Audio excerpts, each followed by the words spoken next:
Meine Damen und Herren, ich freue mich heute zum 6. Mal den Präsidenten der Vereinigten Staaten von Amerika, Barack Obama, in Deutschland als Präsidenten begrüßen zu können.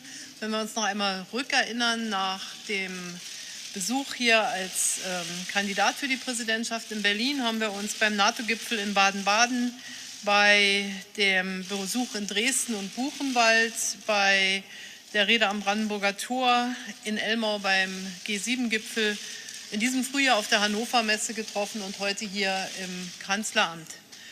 Ich will zu Beginn sagen, 8 Jahre neigen sich dem Ende und es ist der letzte Besuch von Barack Obama hier in Deutschland. Ich freue mich, dass er Deutschland als Station ausgesucht hat und darf mich für eine enge, vertrauensvolle, freundschaftliche Zusammenarbeit bedanken. Eine sehr verlässliche Zusammenarbeit, auch in Stunden, als wir schwierige Situationen zu meistern hatten. Und deshalb will ich das heute hier noch einmal würdigen, was wir auch gemeinsam besprechen, entscheiden und voranbringen konnten. Die schwierigen Stunden waren verbunden mit den Fragen auch der Zusammenarbeit unserer Nachrichtendienste und ich bin sehr dankbar, dass Barack Obama als Präsident den Schutz der Privatsphäre auch auf die Agenda gesetzt hat. Und heute sehen wir angesichts der weltweiten Bedrohung durch den islamistischen Terror, the threat of Islamist terrorism all over the world, through the threat of IS, we recognize how important the cooperation with intelligence services and here first and foremost also the services of the United States is. We need this cooperation. Let me say this from a German perspective very clearly and unequivocally. Our bilateral relations are very good, very close. In the areas of business and the economy, the United States of America last year were our most important trading partners, both for Germany and the European Union. The European Union and the United States of America are the big, important economic areas for us, which is why I've always come up strongly in favor of concluding a trade agreement with the United States of America. We have made progress, quite a lot of progress. They cannot be stopped, those negotiations, but we'll keep what we have achieved so far, and I'm absolutely certain that one day we will come back to what we have achieved and build on it.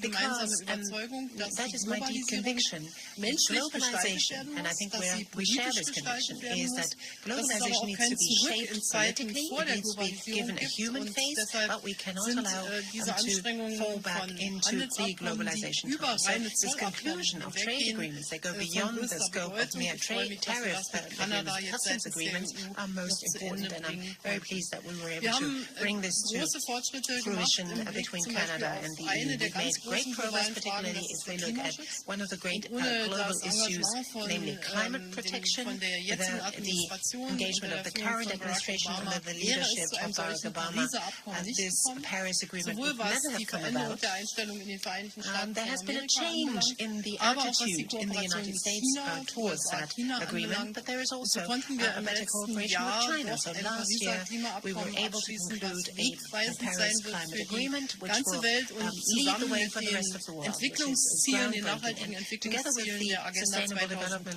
Goals of the Agenda 2030 for the whole world, this is indeed a sea change, I think, that we see here. And step by step it will be implemented.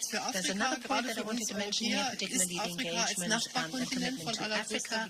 For us Europeans, Africa as a neighboring continent is of prime importance. The development of African countries is in our very own vested interest. We as Germans, but also we as members of the European Union will have to deal with this. It will be at the very top of our agenda. There are a lot of areas where we cooperate, fight against ISIL, for example, where Germany was able to contribute to a certain extent in certain areas, will continue to do so, for example, in supporting the Peshmerga, in air policing. But we also have to acknowledge that the United States of America bear most of the burden, they bear the brunt of this responsibility. So I take your demands very seriously, Barack, that the European Union as a whole, but also Germany, needs to recognize that this is our alliance, our common alliance, our transatlantic alliance, that we have to step out our engagement, because in the long run, we will not be allowed to accept this imbalance as regards the contributions we give to this alliance. And we have understood this message, and we have started to react. We have worked very closely together, for example, in Afghanistan. We're continuing to do so. I'm very pleased that this military engagement, together with a political roadmap that we developed, we were able to continue. We want to bring about a political solution there. We work very closely together on the issue of annexation of Crimea and Russia's attempt to actually conquer Ukraine, and actually they did so, conquer part of the territory. We tried to come to a peaceful settlement here on this.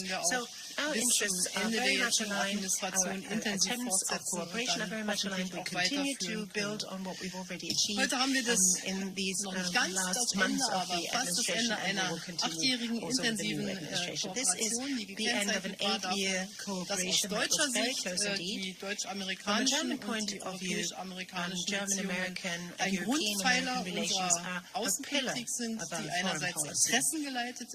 And foreign policy that is obviously guided by interests, but that is very much also committed to shared values. So we have a platform, democracy, freedom, respect of human rights that we would like to see respected all over the world, and also a peaceful world order.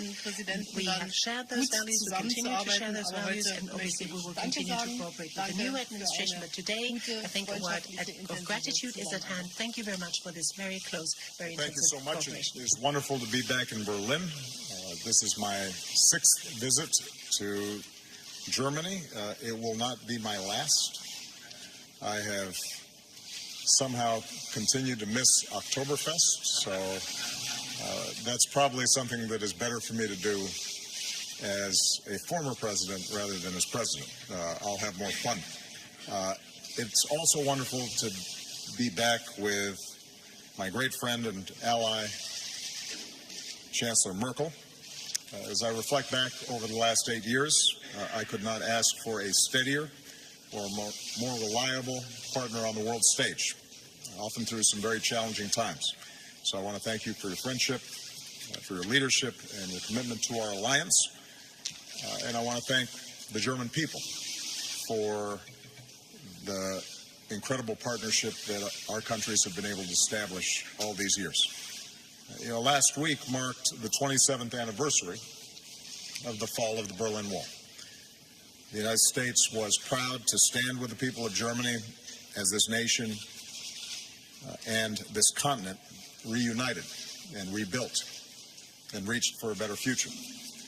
And it's a reminder that the commitment of the United States to Europe is enduring, and it's rooted in the values we share, values that Angela just mentioned. Our commitment to democracy, our commitment to rule of law, our commitment to the dignity of all people in our own countries and around the world. Our alliance with our NATO partners has been a cornerstone of U.S. foreign policy for nearly 70 years, in good times and in bad, and through presidents of both parties, because the United States has a fundamental interest in Europe's stability and security. The commitment that Angela and I share to this guiding principle has formed the basis for our conversations this afternoon. We discussed our efforts to keep our countries competitive and to create jobs and opportunity on both sides of the Atlantic. The negotiations on agreements like TTIP have been challenging, and obviously at a moment when there's concerns about globalization and the benefits that accrue to particular people, it is important that those negotiations and channels of communication remain, because ultimately what we have shown over the last several decades is that markets and trade and commerce can create prosperity in all of our countries, that it's not a win-lose situation, but it can be a win-win situation. And at a time when the European project is facing challenges, it's especially important to show the benefits of economic integration by continuing to invest in our people and working to reduce inequality, both within and across our countries.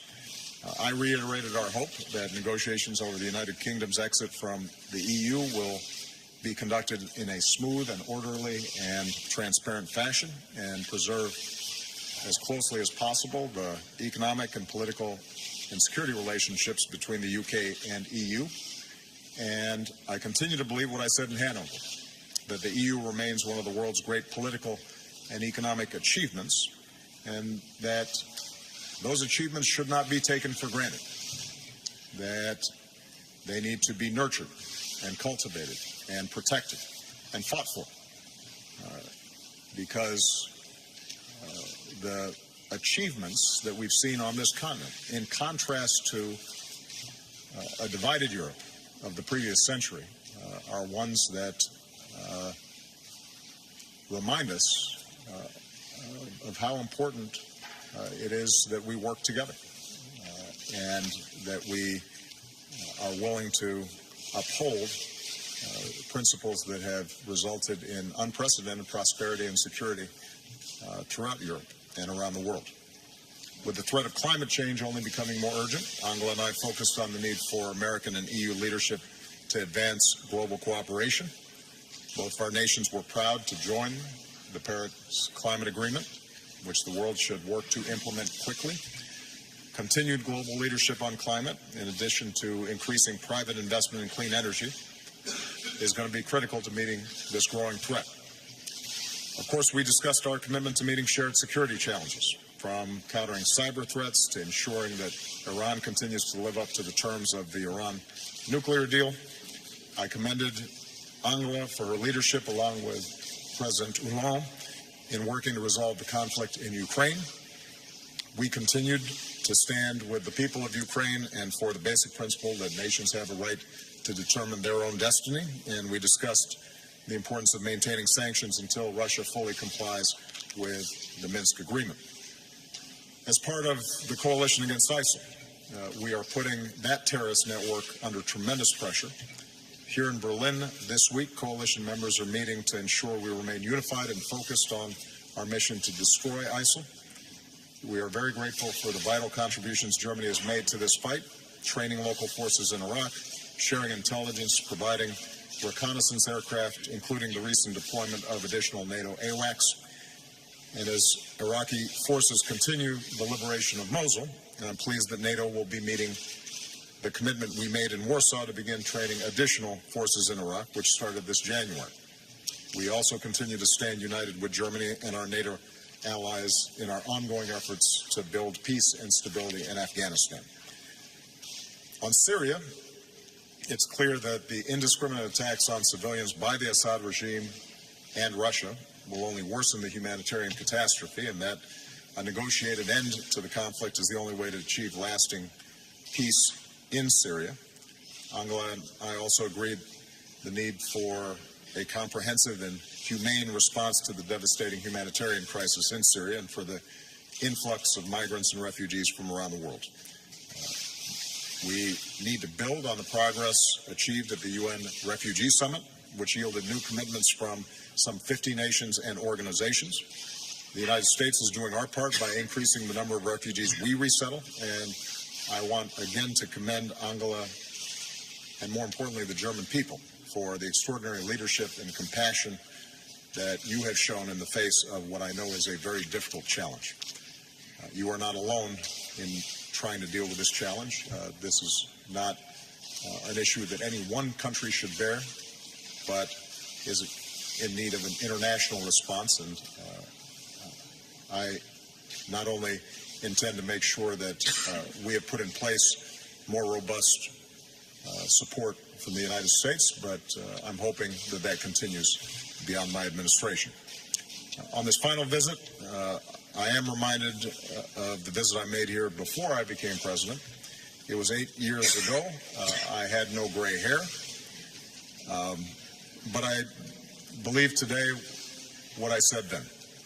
If you want a model for what is possible, if you want to see how to build a peaceful and prosperous and dynamic society, then look at Berlin and look at Germany. Look at Chancellor Merkel. Her personal story helps to tell the story of incredible achievement that the German people have embarked on, and I think is something that you should be very proud of. It is not inevitable that we make progress. It requires hard work.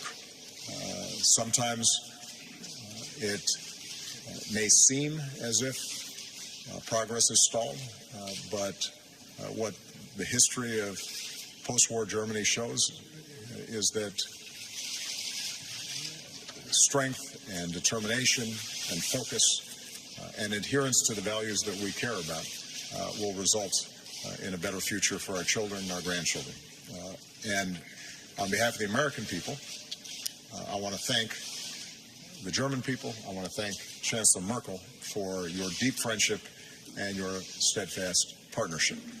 So, vielen Dank.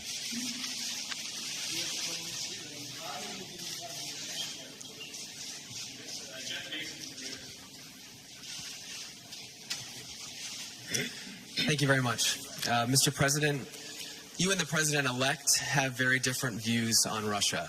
After your meeting with him last week, can you assure Chancellor Merkel that a Trump administration would also support strong sanctions against Moscow? Similarly, what have you told President Putin about Russia's influence on the U.S. election, and how would you advise European countries to deal with the same threat? And lastly, if I may, would you like to see your friend Chancellor Merkel run for re-election next year? Frau Merkel, eine Frage auf Deutsch. Pulling out your German, showing off. Hat der US-Präsident Sie beruhigt, was die Politik Politik seines Nachfolgers zu Themen wie Russland, Iran und Klimawandel angeht? Machen Sie sich Sorgen, dass die gemeinsame US-europäische Position gegen Russland zusammenbricht? Und nach der Wahl von Trump, es gibt Befürchtungen, dass Sie als Zeichen der Stabilität erklären, dass Sie erneut antreten sollen. As a sign of stability, wouldn't you actually have to declare that you are going to be a candidate again? Well, I try to make it a rule not to meddle in other people's politics. All I can say is that Chancellor Merkel has been an outstanding partner. And,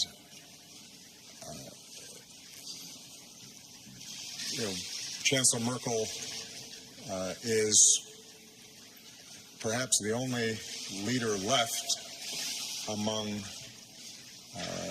our closest allies that was there when I arrived.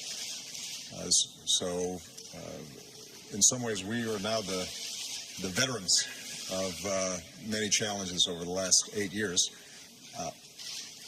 And although we have not always been in sync on every issue, in terms of our core values, in terms of her integrity, her truthfulness, her thoughtfulness, her doing her homework, knowing her facts, her commitment to looking out for the interests of the German people first, but recognizing that part of good leadership on behalf of the nation requires engaging the world as a whole and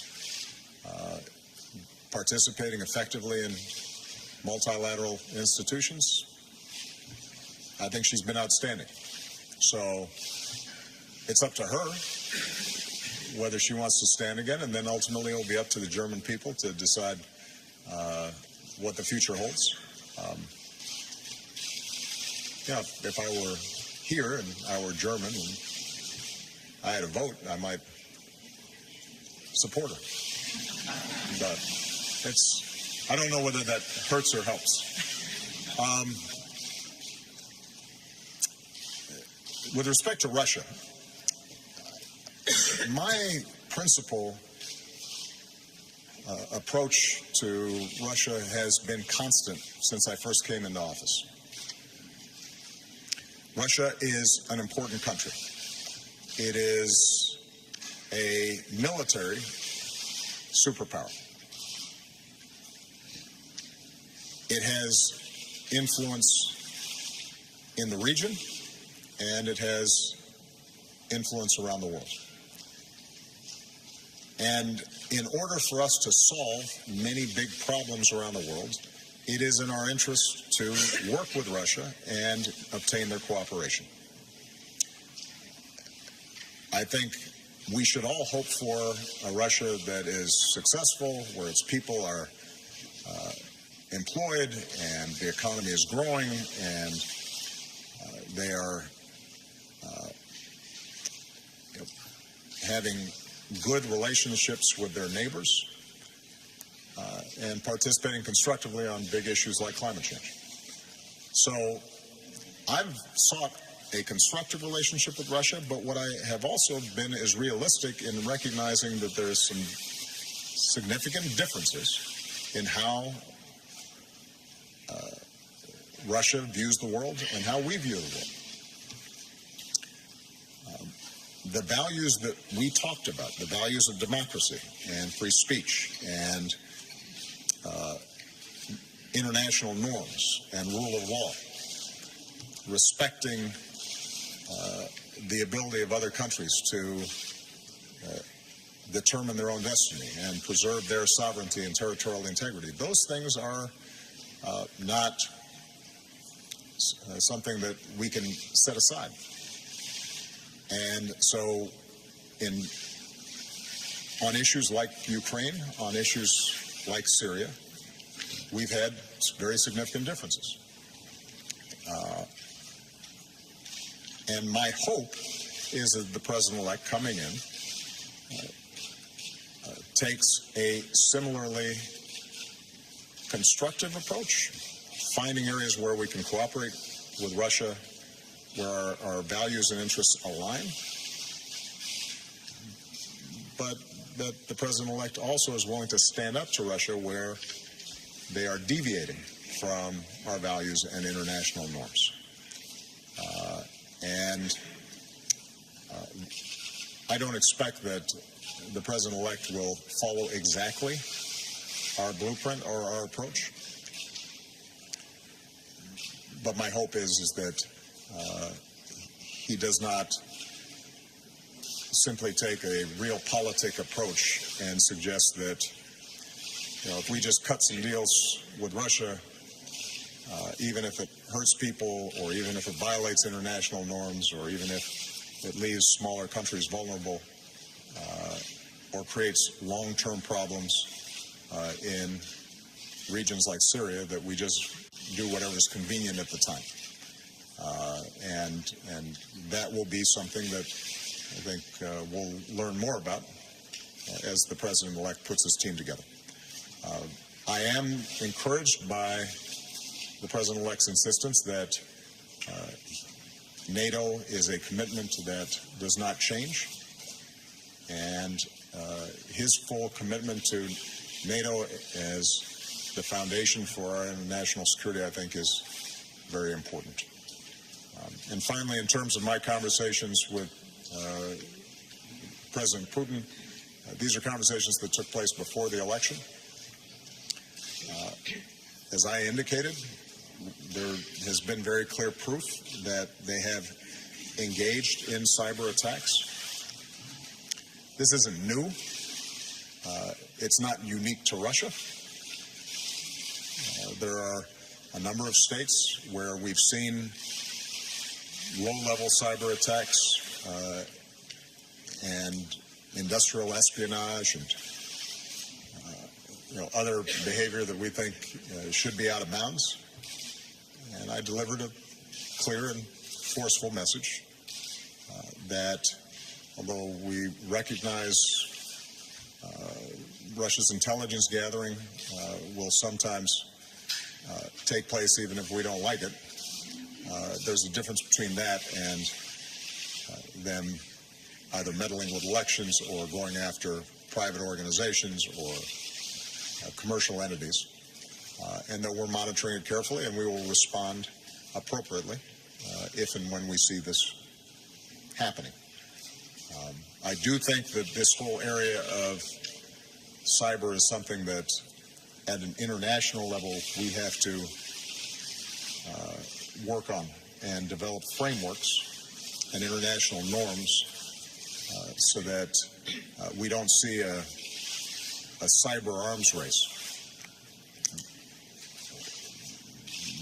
a lot of countries have advanced capabilities, and given the vulnerabilities of our infrastructure and our economies to digital platforms, we have to be careful in making sure that this doesn't become a lawless, low-level battlefield. We've started trying to put together some principles that were adopted in the G20, the G7, and at the UN levels, but a lot more work remains to be done on that front. Ja, ich möchte als erstes betonen, dass ich schon sehr beeindruckt bin, wie trotz eines sehr harten Wahlkampfs die Transitions-, die Übergangsphase in den Vereinigten Staaten von Amerika, eben weil es demokratische Prinzipien sind, abläuft. Es geht um das amerikanische Volk, es geht um sein Schicksal, die ausgehende Administration gibt das, was sie an Wissen hat, was sie an Kenntnis hat, weiter an die nächste Administration. Und das ist auch für uns eine Ermutigung, selbstverständlich die gute Zusammenarbeit, die zwischen den Vereinigten Staaten von Amerika und Deutschland im gegenseitigen Interesse ist, natürlich fortzusetzen. Und deshalb werde ich von meiner Seite aus dies auch mit großer Offenheit und großer Überzeugung mit dem Präsidenten-elect Donald Trump tun. Zweitens, was Russland anbelangt, kann ich nur das wiederholen, was der Präsident gesagt hat. Es geht um die Einhaltung von Prinzipien, und ich sage das aus europäischer Perspektive, aus deutscher Perspektive. Noch einmal die Tatsache, dass wir jetzt über 70 Jahre im Frieden leben, beruht ganz wesentlich darauf, dass die territoriale Integrität und die Souveränität jedes europäischen Landes geachtet und geschützt wird. Angesichts der europäischen Geschichte ist die Tatsache, wenn wir das nicht täten, der Anfang von einem bitteren Weg, den wir wieder gehen würden, und diesen Anfängen müssen wir uns widersetzen. Aber wir setzen bei der Lösung solcher Konflikte eben auf politische Bemühungen, und deshalb der Normandie-Prozess in enger Abstimmung mit den Vereinigten Staaten von Amerika. Gerade aus deutscher, aus europäischer Perspektive kann ich nur sagen, Russland ist unser Nachbar, wenn man an Polen denkt, wenn man aus der Perspektive der Europäischen Union sieht. Und natürlich haben wir ein Interesse daran, dass die Beziehungen gut sind. Wir haben auch viele historische Verbindungen, selbstverständlich. Aber das kann uns nicht davon abhalten, dort wo es tiefgreifende unterschiedliche Bewertungen gibt, diese auch zur Sprache zu bringen. Aber wie gesagt, noch einmal mit den Mitteln der politischen Lösungen, und darauf werde ich auch weiter meine Kraft setzen. Und die Frage, ob ich auch bei der nächsten Bundestagswahl wieder antrete, whether I will put up a candidacy, I will do this at the appropriate time, and this is not today.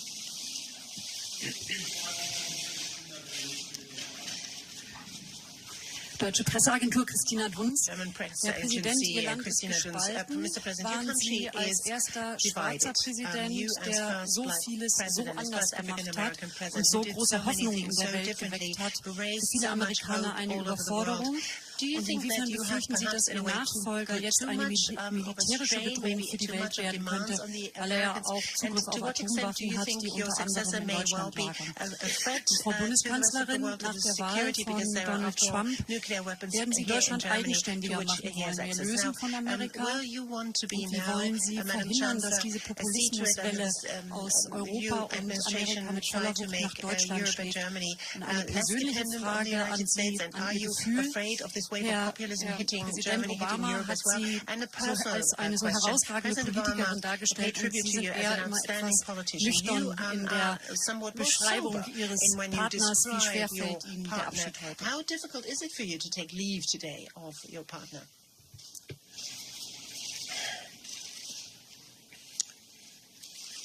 My guiding principle as president has been to try to do the right thing, even when it's not politically convenient, to look at long-term trends in our economy, in our society, in the international sphere, and using my best judgment, shape policies that will serve the American people, keep them safe, keep our economy growing, put people back to work, and best ensure peace, cooperation, and stability around the world.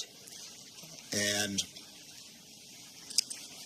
based on current surveys of public opinion in the United States, it turns out that the majority of Americans think I've done a pretty good job. That we haven't, in fact, gone too fast, as you describe it. But what is certainly true is that the American people, just like the German people, just like the British and people around the world, are seeing extraordinarily rapid change. The world is shrinking, economies have become much more integrated, and demographics are shifting. Because of the internet and communications, the clash of cultures is much more direct. People feel, I think, less certain about their identity, less certain about economic security. They're looking for some means of control. And what that means is that the politics in all of our countries is going to require us to manage technology and global integration and all these demographic shifts in a way that makes people feel more control, that gives them more confidence in their future, but does not resort to simplistic answers or divisions of race or tribe or a crude nationalism, which I think can be contrasted to the pride and patriotism that we all feel about our respective countries. And I think that our politics everywhere are going to be going through this bumpy phase. But as long as we stay true to our democratic principles, as long as elections have integrity, as long as we respect freedom of speech, freedom of religion, as long as there are checks and balances in our governments so that the people have the ability to not just make judgments about how well government is serving them, but also change governments if they're not serving them well, then I have confidence that over the long term, progress will continue. And I think it's especially important for those of us who believe in a world where we're interdependent, that believes in mutual interests and mutual respect between nations. It's particularly important that we reach out to everybody in our countries, those who feel disaffected, those who feel left behind by globalization, and address their concerns in constructive ways as opposed to more destructive ways. And I think that can be done. But it's hard. It requires creativity. It requires effective communications. Part of what's changed in politics is social media and how people are receiving information. It's easier to make negative attacks and simplistic slogans than it is to communicate complex policies. But we'll figure it out. So ultimately, I remain optimistic about not just America's futures, but the direction that the world is going in. And part of what makes me most optimistic is if you look at the attitudes of young people. Across the board, young people are much more comfortable with respecting differences. They are much more comfortable with diversity. They are much less likely to express attitudes that divide us between us and them. They see themselves as part of a global economy that they can navigate successfully, and are showing enormous creativity and entrepreneurship and working with each other across borders. So that's where the future is, but we have to create that bridge to the future, and that means making sure we're paying attention to the wages of workers in countries, and making sure that we're investing in their education and their skills, that we are growing the economy in smart ways and rebuilding our infrastructure and investing in science and development, and that we stay true to those values that helped get us here. And if we do that, I think we're going to be fine.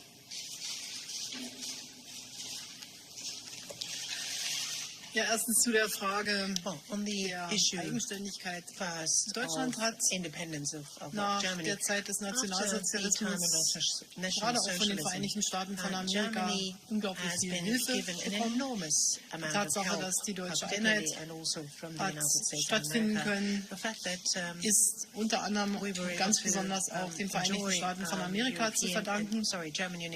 Und Deutschland ist jetzt, seitdem es diese Einheit gibt, noch stärker in der Lage, seinen Beitrag auch zu leisten, um die Ordnung, die wir lieben, für die sich auch die Menschen gerade in der DDR eingesetzt haben, um diese Ordnung weltweit aufrechtzuerhalten oder zumindest in unseren Ländern aufrechtzuerhalten. Und da werden wir und leisten wir ja heute schon einen stärkeren Beitrag, als das vor 25 Jahren der Fall war. Und da werden wir in einigen Bereichen weiter einen starken Beitrag leisten müssen, und wir werden alle mehr uns um Entwicklungshilfe kümmern müssen. Es geht nicht nur um militärisches Engagement, sondern es geht darum, dass die Unterschiede der Lebensqualität in Zeiten der Digitalisierung weltweit nicht beliebig groß sein können. Jeder muss die Chance auf Entwicklung haben. Und deshalb ist Deutschlands Schicksal gebunden an die Einbindung in Bündnisse, in die Europäische Union, in die NATO. Da geht es nicht um Eigenständigkeit. 80 Millionen Menschen werden sie auf der Welt alleine nicht besonders viel erreichen, selbst wenn sie ökonomisch stark sind, was wir ja auch weiter sein wollen. Das heißt also, Bündnisse sind für uns Teil unseres Schicksals, unserer Zukunft, und das ist auch das, was mich in meiner Politik leitet und auch die ganze Bundesregierung leitet. Zweitens, die Populismuswelle von Amerika. Also ich sage mal, ein Blick ins Europäische Parlament zeigt Ihnen, dass wir von Menschen, die einfache oder ablehnende Antworten suchen, ja nicht frei sind in der Europäischen Union, und auch in Deutschland gibt es diese Tendenzen. Ich glaube zutiefst, das knüpft doch an das an, was der Präsident eben gesagt hat. Die Digitalisierung ist eine, wie man heutzutage sagt, disruptive technische Entwicklung, mit tiefgreifenden Veränderungen unserer Gesellschaft. Wenn Sie sich mal angucken, was die Erfindung der Buchdruckerkunst für Folgen gehabt hat, was die Industrialisierung für Folgen gehabt hat, dann hat das immer auch erhebliche gesellschaftliche Auswirkungen gehabt. Und es hat immer eine bestimmte Zeit gedauert, ehe Gesellschaften gelernt haben, wie sie dafür wieder die richtigen Leitplanken einsetzen müssen. Und wir leben in einem mindestens so tiefgreifenden Wandel im Augenblick wie das zur Zeit des Übergangs von der Agrarwirtschaft zur transformation, very similar to und mit when we had a transition from dem agricultural Verlassen societies to ganzer industrial Produktionszweige Now, aus bestimmten Regionen zum when we, Beispiel, for example, see gibt es shifts Menschen, die of fragen sich, wo ist huge meine Rolle in dieser production Welt? lines from certain Und areas darauf to müssen wir other natürlich alle countries. Antworten People finden. Das tend haben to wir hier ask bei the uns question, in where's my Deutschland, place das in hat this man modern woanders. world? We have this here, Und this tendency in our country, die we have it in Gesellschaften other countries. zusammenzuhalten, Trying Ältere to und keep Jüngere, a society die together im ländlichen trying to Raum keep the leben, die older in den and the Städten younger leben. people Das together, gehört trying heute to zu keep those who den live in rural areas vornehmsten, together with those wichtigsten who live in Pflichten von cities Politik, is one of the alle zu most beteiligen. important and most noble tasks of Aber was politicians these days, nicht sein trying kann, to see ist, to dass it that each and die everyone bestimmten can find Gruppen his or her place. zugeordnet But werden, sagen, wir those sind jetzt that das are Volk. belong Und der Rest ist nicht purportedly das to Volk. certain groups say Dazu we are the bin ich people and not the damals others. in der That is something DDR that we nicht cannot vorgewiesen, allow to happen. dass das Volk That dann is was something that zu sagen hatte, I nachdem think es das at the viele time in Jahrzehnte the geschafft GDR, hat. Und deshalb at glaube the ich, time brauchen wir when we had natürlich this in immer the wieder GDR, auf when the neue people stood in Gegebenheiten, the neue street and said, Antworten, we are aber the die people, Prinzipien that was haben something that Bestand filled me with great joy. But und wir werden Geduld the brauchen. fact that these people have Wir werden hijacked neue it Formen is der not something that Ansprache fills me brauchen. with great Aber joy. ich We bin have to auch find new ways optimistisch, of dass wir addressing das people, lösen. new ways of getting into contact with Und people, jetzt but I'm optimistic that fällt we mir will der able to do so. Abschied Now, schwer. taking leave Klar, from my wenn partner man mit jemandem and gut friend, zusammengearbeitet hat, well, dann yes, it is fällt der hard. Abschied If auch you schwer. work together Aber with somebody wir very sind auch well, alle leave Politiker taking und is very Demokratie difficult. lebt vom But we are Wechsel. all politicians. We all Und know that insofern democracy ist das lives bei of in den Vereinigten change. Staaten nun So in der Verfassung in the sehr United hart States of vorgegeben. America, the 8 Jahre und Constitution dann has kommt der very neue clear Präsident. stipulations on this. It's a tough Und rule, insofern, 8 years, and that's it. Out goes the president and the Insofern new one comes in. ist So, die Aufgabe, wenn es im deutschen Interesse ist, gute if it's in the transatlantische German Beziehungen interest zu to haben, have good einfach auch nach vorne transatlantic zu gucken. relations, Und wenn wir uns persönlich the begegnen task is wollen, also to look schließt das ja ahead. der But freie Reiseverkehr, den wir personal, Gott sei Dank in allen we Teilen have Deutschlands freedom of haben, movement in nicht the whole aus. of Und Germany. So insofern if we want to sind see wir ja each nicht other, aus der Welt. well, I'm game. So we're not completely out of this world, as we would say.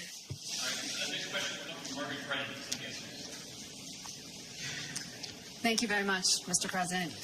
You've spoken a great deal about what you've characterized as kind of a crude form of nationalism, perhaps on the rise.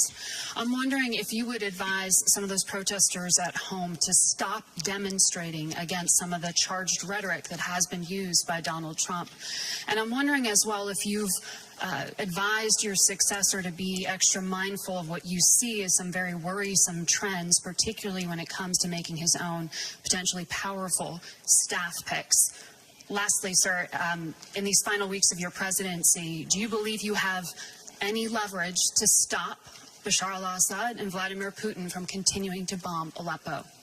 Chancellor Merkel, I'd like to ask you, Bashar al-Assad has described Donald Trump as a natural ally.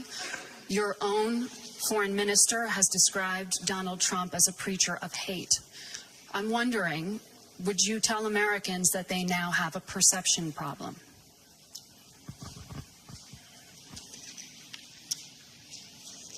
One of the great things about our democracy is it expresses itself in all sorts of ways. And that includes people protesting. I've been the subject of protests during the course of my 8 years, and I suspect that there's not a president in our history that at some point hasn't been subject to these protests. So I would not advise people who feel strongly or are concerned about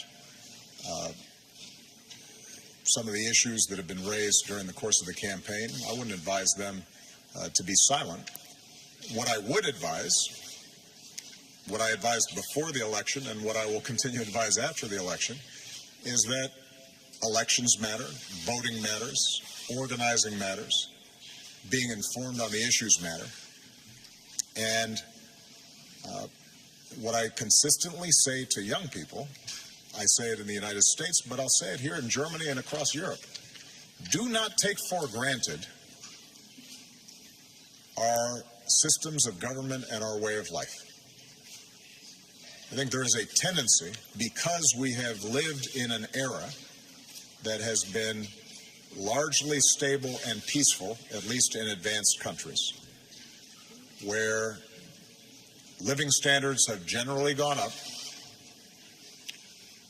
There is a tendency, I think, to assume that that's always the case. And it's not. Democracy is hard work. In the United States, if 43% of eligible voters do not vote, then democracy is weakened. If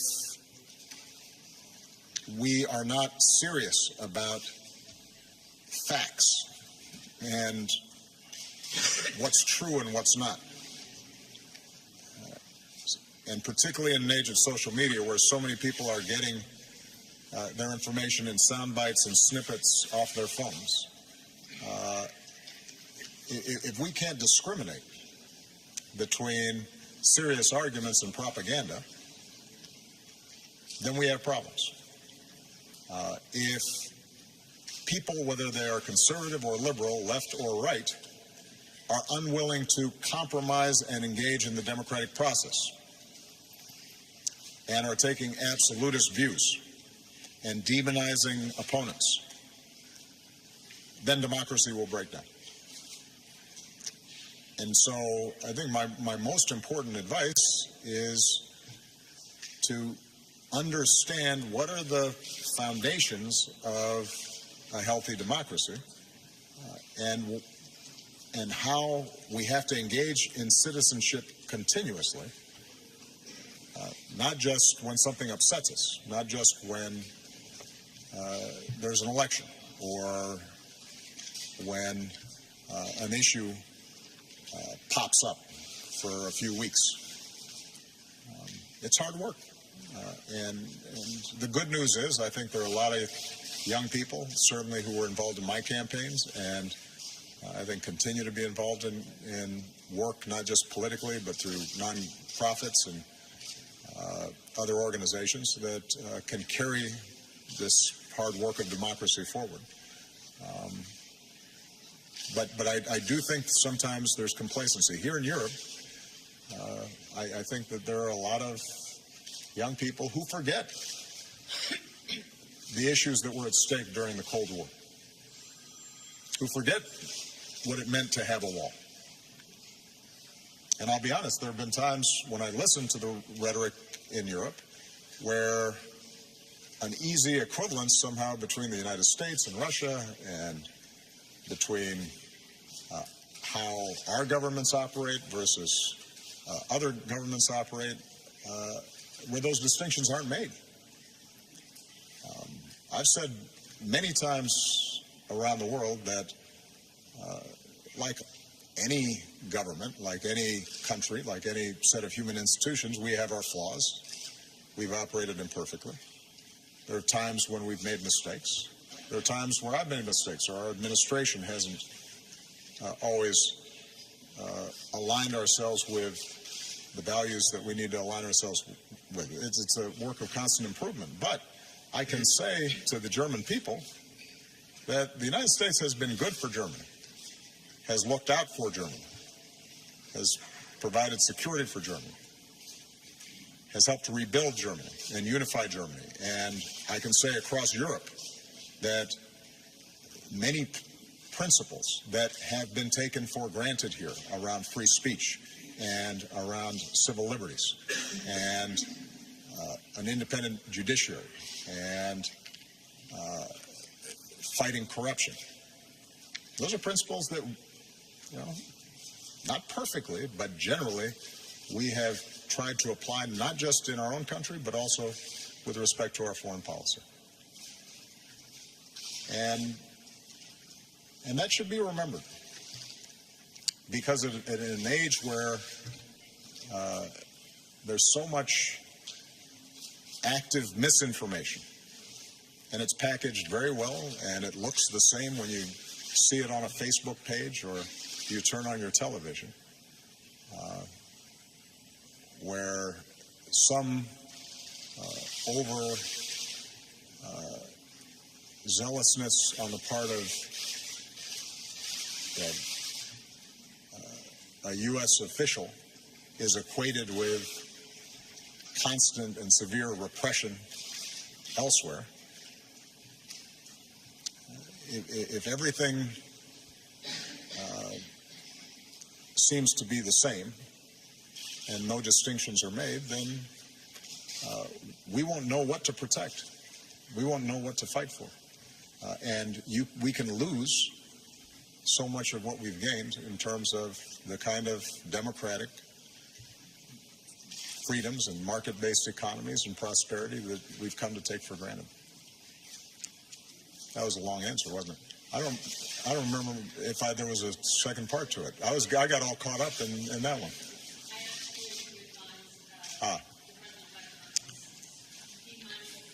Yes, I did. He ran a extraordinarily unconventional campaign, and it resulted in the biggest political upset in perhaps modern political history, American history. And that means that he now has to transition to governance. And what I said to him was that what may work in generating enthusiasm or passion during elections may be different than what will work in terms of unifying the country and gaining the trust even of those who didn't support him. And he's indicated his willingness to his understanding of that, but you're absolutely right that has to reflect itself not only in the things he says, but also how he fills out his administration. And my hope is that that's something that he is thinking about, because not only is the President of the United States somebody that the entire country looks to for direction, but sets the agenda internationally in a lot of ways. With respect to Syria, we are going to continue to work as we have over the last 5-6 years to push towards a political transition and settlement.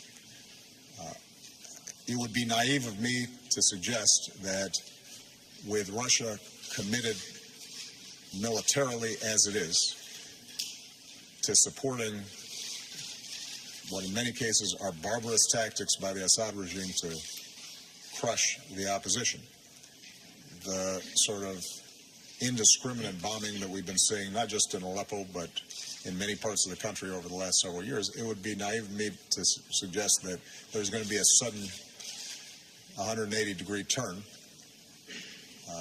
in policy by either Assad or Russia or Iran at this point. But we are going to continue to make the argument. We are going to continue to try to find humanitarian steps that can reach the people there. We're going to continue to try to obtain cessations of hostilities that lessen the human tragedy and the migration that's taking place. But ultimately, the way this is going to be resolved is going to have to be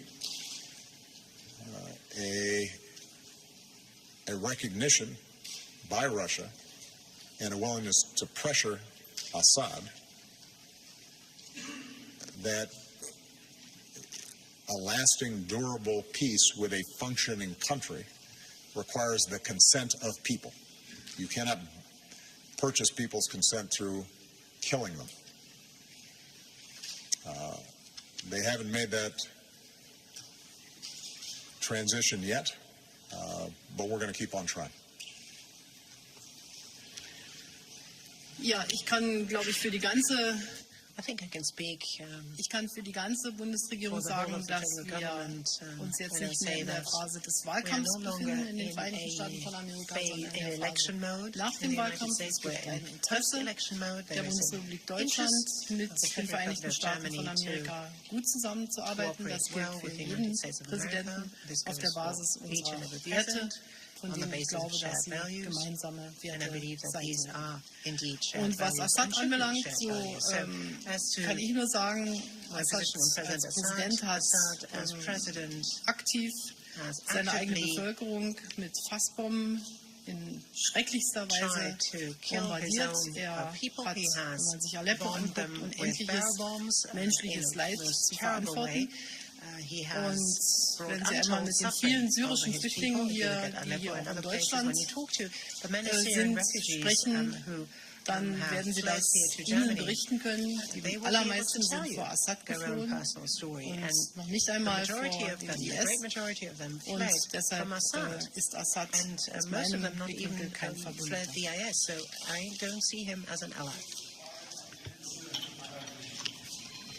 Vielen Dank. Herr Präsident, Sie haben Ihre Hoffnung eher in den großen historischen Linien beschrieben. Erlauben Sie es doch, versuchen das doch mal auf die nächsten Monate und Jahre runterzubrechen.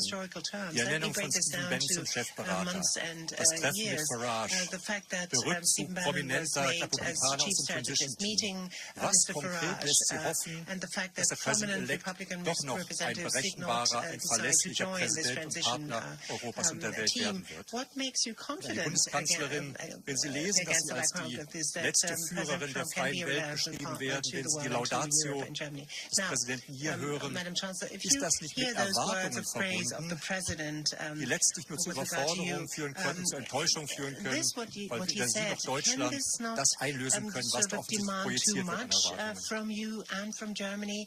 Because too much is demanded, too much is expected from you, too great are the expectations, you can't meet them?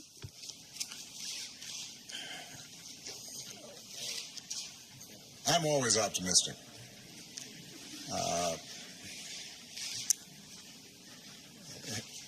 There are times where I was in the Oval Office and people would come to me with all kinds of political problems and policy problems and international problems, and my team would be getting discouraged and depressed, and I would say to them, I have to be optimistic because the odds of somebody named Barack Obama being president of the United States were very low. And the fact that in my lifetime I have seen such enormous positive change in the United States and around the world tells me that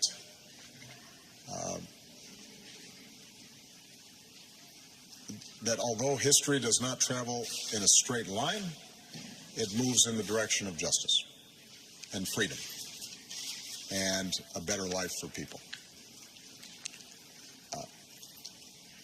But we have to fight for it. We have to work for it.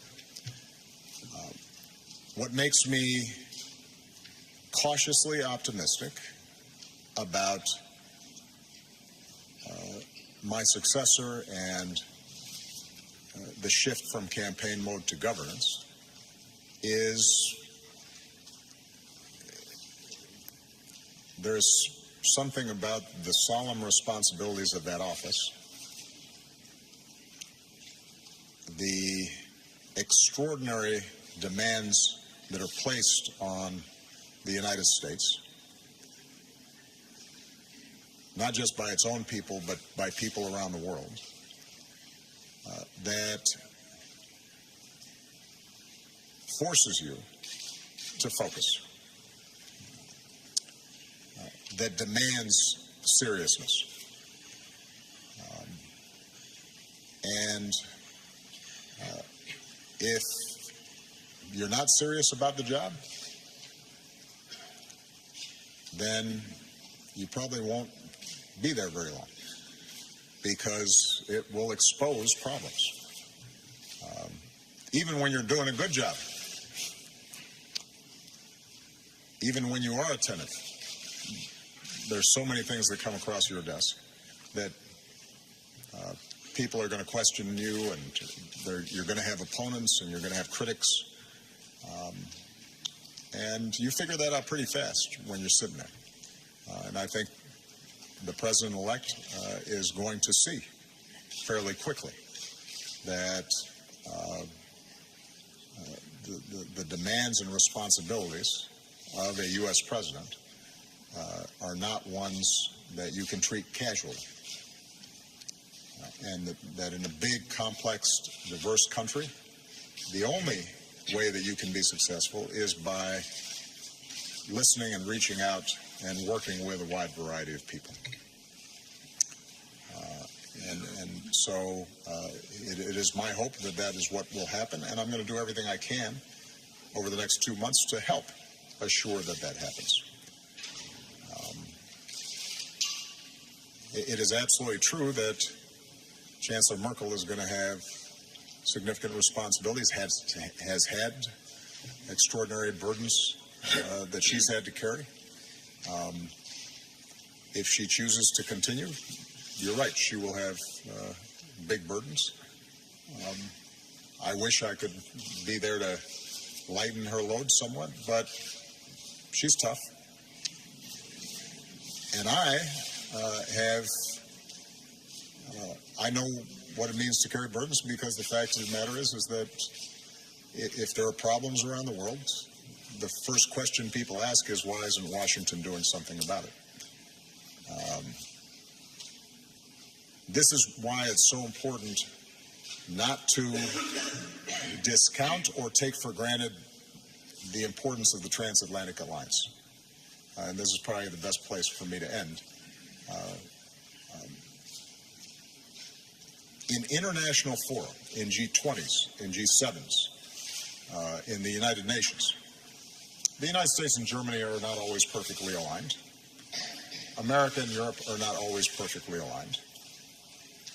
But the voice that speaks out on behalf of some dissident who is jailed halfway around the world, the voice who is expressing concern about some child in an African village who doesn't have clean drinking water or is subject to some terrible disease, the voice that insists on rules and norms governing international affairs, the voice that helps to steer the world away from war wherever possible.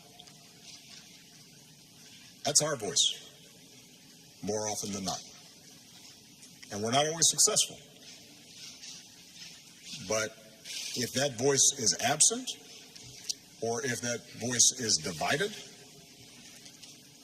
we will be living in a meaner, harsher, more troubled world. And we have to remember that. And whoever is the U.S. president, and whoever is the Chancellor of Germany, and whoever is the leader of other European nations and other democracies around the world, they need to recognize that. There are going to be forces that argue for cynicism, for looking the other way with somebody else's problems, that are not going to champion people who are vulnerable, because sometimes that's politically convenient. And if we don't have a strong transatlantic alliance that's standing up for those things, we will be giving to our children a worse world. We will go backwards instead of forwards. So whoever the U.S.